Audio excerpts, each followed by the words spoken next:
Well, let's head to West Africa now, where the Nigerian National Petroleum Corporation says that the Nigerian government owes it more than $6 billion that the firm spent to subsidize fuel prices.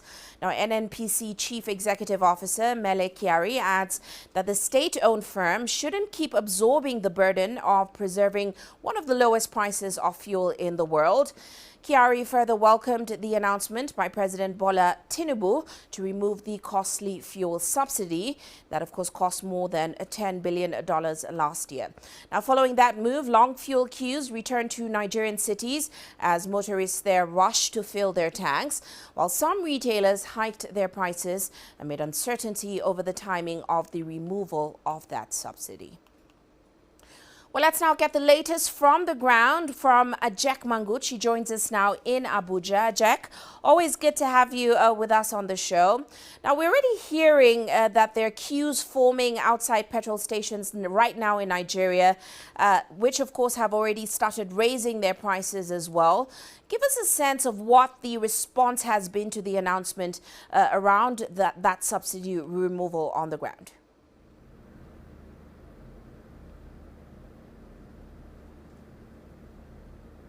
That's right, Uche. Now, we've seen queues emerge at petrol stations just hours after President Bola Tinubu announced that the payment on subsidy would stop because the government could no longer sustain it. For decades, the government has been paying billions of dollars to make it affordable for Nigerians when they go to petrol stations to get fuel. And so we've seen Nigerians complaining because the price has more than doubled in many petrol stations, across major cities of the country. And we've seen labor unions also, condemning the move by the president to remove the subsidy because experts have said that the government has not really made put in place measures to sort of cushion the effects that could, happen from the removal of the subsidy, because they're saying that when the subsidy is removed, the price of transportation or the cost of transportation is likely to go up. It has already done so. We've also seen that the price of food items would actually go up because they need to be transported from the farms up to the various cities and urban areas. And so many Nigerians are complaining because they now have to pay double what they were paying before.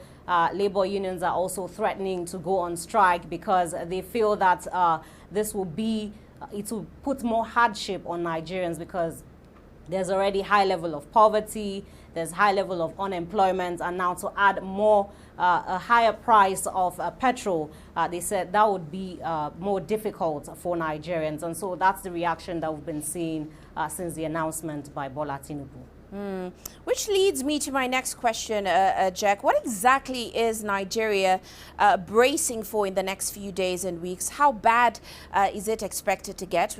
We saw analysts saying that this move will trigger 200% rises in petrol prices and other prices going forward. And especially given the fact that the last attempt to remove the subsidy did trigger social unrest back in 2012.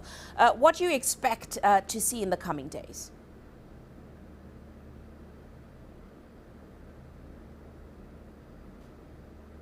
That's right, Uche. Now, this is not the first time that the government has attempted to remove subsidy payments. In 2012, we saw massive protests by labor unions, against the government of President Goodluck Jonathan when he tried to remove subsidy, saying that it was not sustainable. Even the previous government of President Muhammadu Buhari tried, but the labor unions threatened to go on strike because they're saying that when there are no measures in place, like, say, for example, ensuring that their transportation or subsidized transportation for many Nigerians, it's going to hike the cost of transportation. And a lot of people are living in poverty, and they expect that, many of them will not be able to afford the price of petrol, which, has more than doubled already. And we're also seeing the prices of the cost of transportation within states and outside states, going up more than double. And of course, the price of the petrol is expected to rise even further because experts have said that once the subsidy is removed, the price will now be determined by the cost of importing the product because Nigeria is unable to refine its petroleum products despite being one of the biggest producers of crude oil in Africa. And so we're likely to see more increase because depending on how much crude sells for in the international markets and how much marketers and importers are able to bring it in, that would determine how much the price will sell in the country. And so experts are saying that the price could rise even further than what it is today. Tough days ahead. But in addition to that subsidy announcement, Ajak, the NNPC also revealed that it had been pretty much absorbing the burden of preserving those low fuel prices. And as a result, the government owes it billions of dollars. What more do we know about this? How are they planning to rectify that going forward?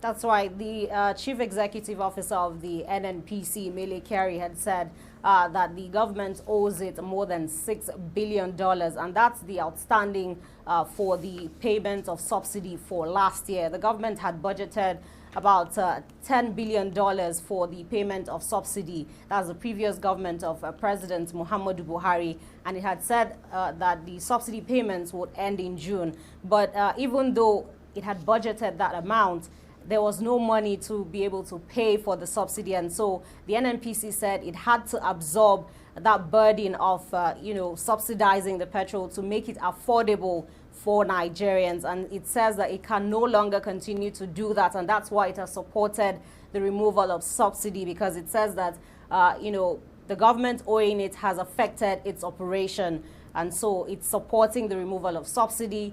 And the government has said that once this subsidy is stopped, it can now channel the money that it's using to pay the subsidy for other infrastructural development.